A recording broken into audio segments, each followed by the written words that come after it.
हमारी पार्टी सत्ताधारी दल है और वो झुक करके फलदार वृक्ष की तरह से जनता के बीच में जाता है और उनकी समस्याओं को कहीं न कहीं समझ करके उनकी समस्याओं को दूर करता है। ऐसे कार्यकर्ता के चरणों में हम नमन करते हैं। भारतीय जनता पार्टी संगठन द्वारा जो भी कार्य दिया जाता है हमारे कार्यकर्ता उस कार्य को करते हैं और उसमें कहीं न कहीं हम लोगों का नाम होता है, मंडल अध्यक्ष का नाम होता है, उसकी टीम का नाम होता है। लेकिन वास्तव में मैं आपके चरणों में जितना भी नमन करूं वो कम है। यदि जमीन पर कार्य कहीं न कहीं पहुंचता है तो वो आपकी बदौलत है। यदि भगवा लहरा रहा है तो वो आपकी बदौलत लहरा रहा है। मैं आज इस मंच के माध्यम से यही कहना चाहता हूं कि यदि संगठन ने आदरणीय कौशल किशोर जी को तीसरी बार किसी कारणवश टिकट दिया है, उनके अंदर कुछ ऐसी क्षमता है जैसा वो कहते हैं और 2 बार वो करके दिखा चुके हैं। जिसका नंबर उनकी जेब में कौशल किशोर उसके हैं। जब भी रात में हम नहीं, हमारा कोई भी कार्यकर्ता यदि फोन करता है, आदरणीय कौशल किशोर जी की टीम नहीं, आदरणीय कौशल किशोर जी फोन उठाते हैं, बात सुनते हैं और उसके बाद कहते हैं फोन रखिए और बात करके फिर कॉल बैक करते हैं, कहते हैं जाइए आपका ऐसा काम है, अमुक व्यक्ति के पास 2 बजे रात में भी इंस्पेक्टर से मिल लीजिए और एक आप अपना आदमी लेकर के जाइए, आपका आदमी छूट जाएगा।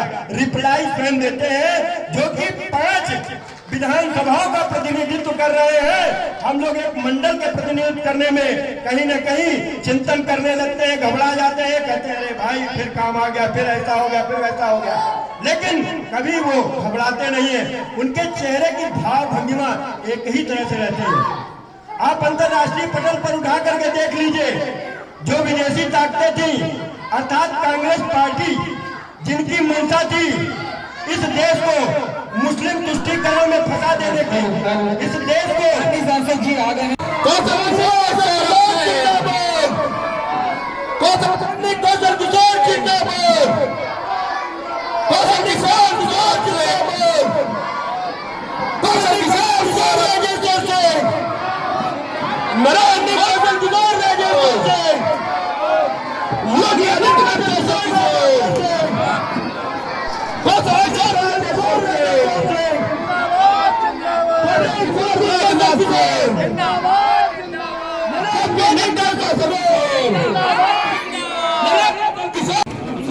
यशस्वी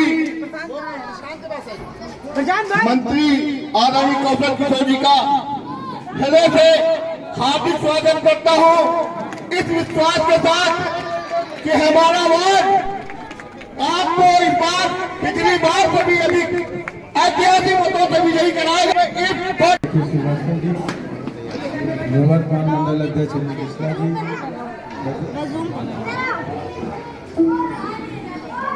राघव जी हमारे बीच में, निहारिका जी हैं, आपके लोकप्रिय सभासद भाई मैनू जी आपके बीच में है, पार्टी के श्री अधिगढ़ भाइयों और बहनों,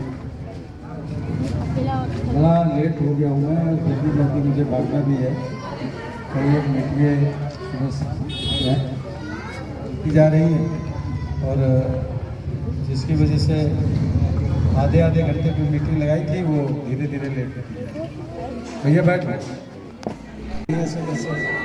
क्योंकि मोदी जी ने कह दिया हम आत्मनिर्भर भारत विकसित भारत बनाए। विकसित भारत आत्मनिर्भर भारत का मतलब आप जान लो कि एक उदाहरण जाना चाहता हूँ। जैसे दुकान अगर कोई आदमी यहाँ पर खोले किसी चीज़ और उसकी दुकान अच्छी चल रही है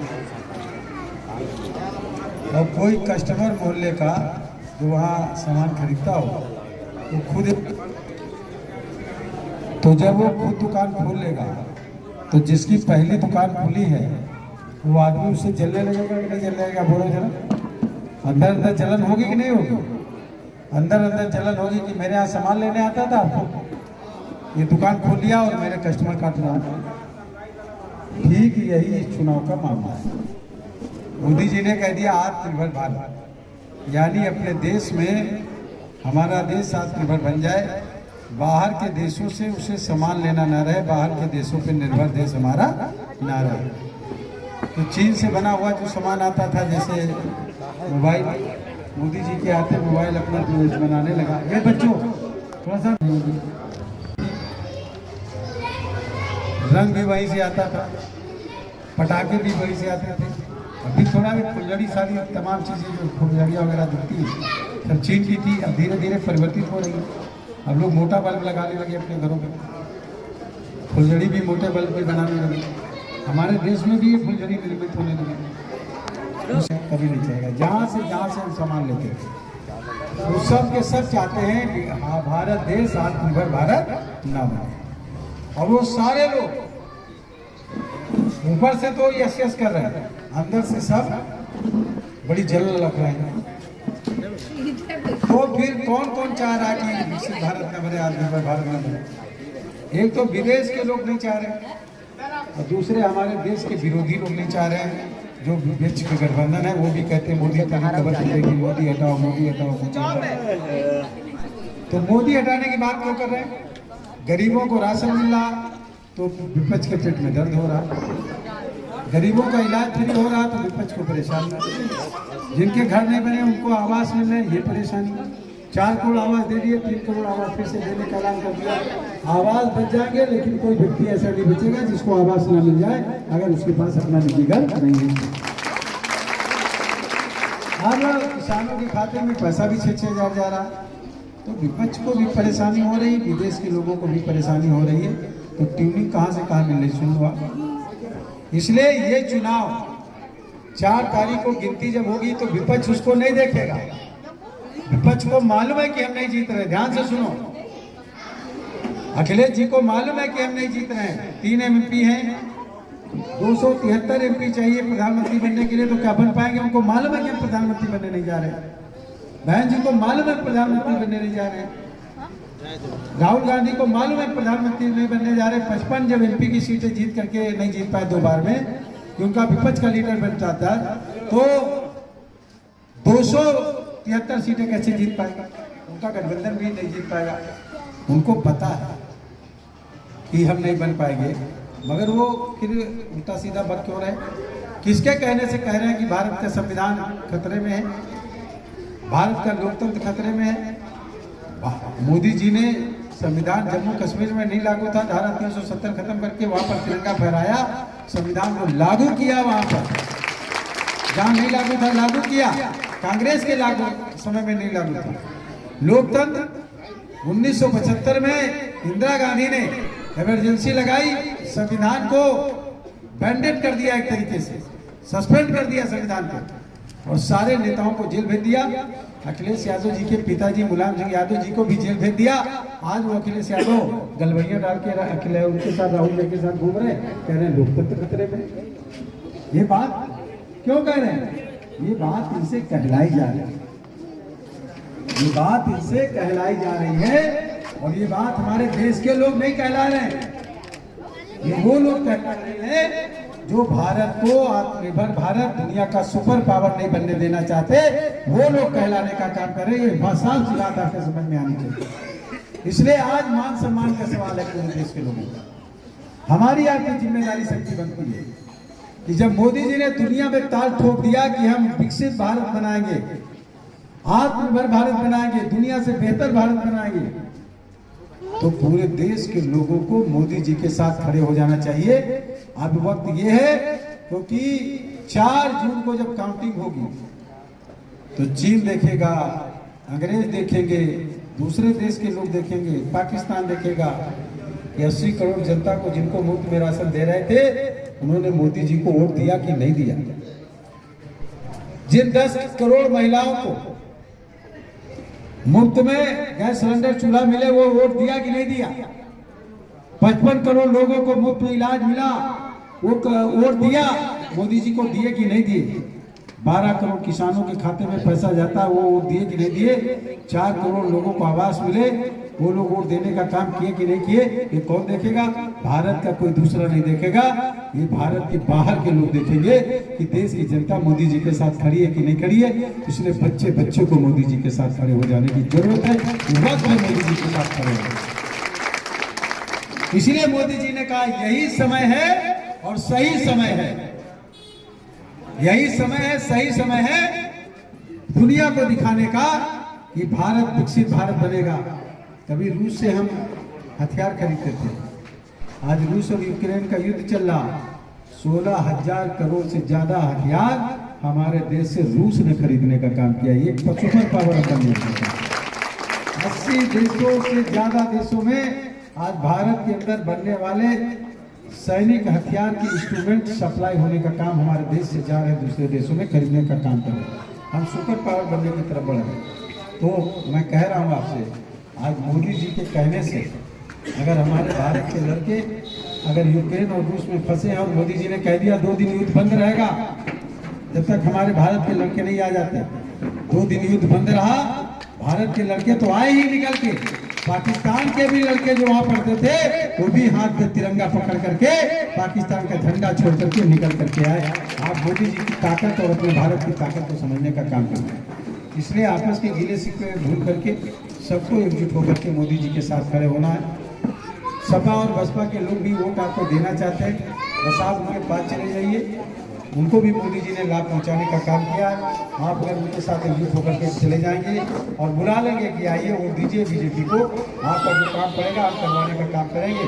हमारा विधायक, हमारा सांसद, हमारी प्रदेश में सरकार, केंद्र में सरकार रहेगी, हम निश्चित तरीके से वोट दिलवाएंगे, आपका काम करवाएंगे तो वो वोट आपको दे देंगे, आसानी से दे देंगे। प्यार मोहब्बत से बोलने की जरूरत है। अखिलेश जी पर और बहन मायावती जी पर कोई कमेंट और तामबाजी करने की किसी को जरूरत नहीं है। सम्मान से नाम लीजिए और उनका वोट अपने पक्ष में लेने का काम करेंगे, मैं कहना चाहता था। एक बार सभी लोग नारा लगाएंगे, दोनों हाथ उठा करके आपका वीडियो बनाएंगे और प्रधानमंत्री जी के पास इसको हम भेजेंगे, वो देखेंगे भी, उनकी टीम इसको चेक करेगी। हम बोलेंगे मोदी जी दुनिया से बेहतर भारत बनाओ, आप दोनों हाथ उठा के क्या बोलेंगे? हम आपके साथ। दोनों हाथ उठने चाहिए, सभी भाइयों बहनों सब लोगों का, दोनों हाथ, आधा आधा हाथ नहीं माना जाएगा, पूरा हाथ हिलाना ही ना, ठीक है? वीडियो बना भाई, बनना है, बनाइए।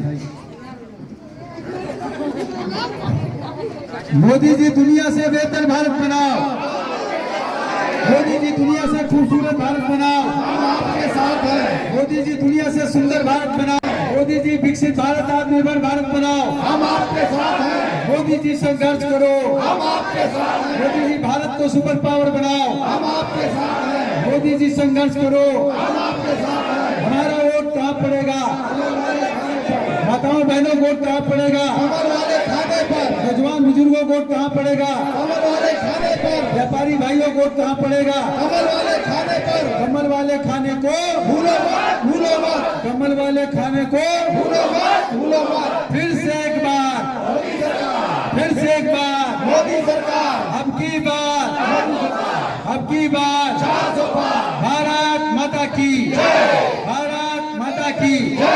बहुत बहुत जन जन कह रहा ज्ञान की बात सुनो, पल भर की भी फुर्सत मान लेता है। मेरा अभिमान है वो मेरा स्वाभिमान, हर जाति वर्ग धर्म संप्रदाय का चाहता है। बहुत बहुत धन्यवाद।